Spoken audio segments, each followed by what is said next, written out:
আসসালামু আলাইকুম রহমতুল্লাহ।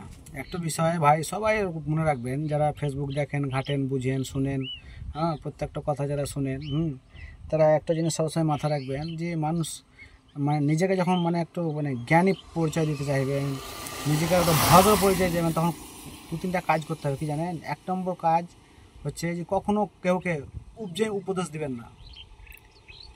উপদেশ দিবেন না, কেউ উপকার করতে যাবেন না। যদি উপকার করেন, যদি আপনি সেই জিনিস না পারেন তো অপমানিত হবেন।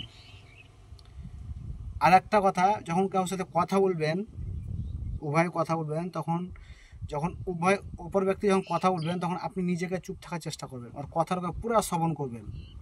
যদি আপনি তার কথাটা পুরো শ্রবণ করেন, তাহলে আপনার কথাটা সেও পুরো শোনার চেষ্টা করবে। এই কাজগুলো যখন আপনি করতে লাগবেন, তখন ইনশাল্লাহ আপনি দেখবেন একটা জ্ঞানী ব্যক্তি আপনি বলে পরিচয় হবেন। আর ধৈর্য ধরলে একটু জ্ঞানী বলে পরিচয় হয়। আসসালামু আলাইকুম।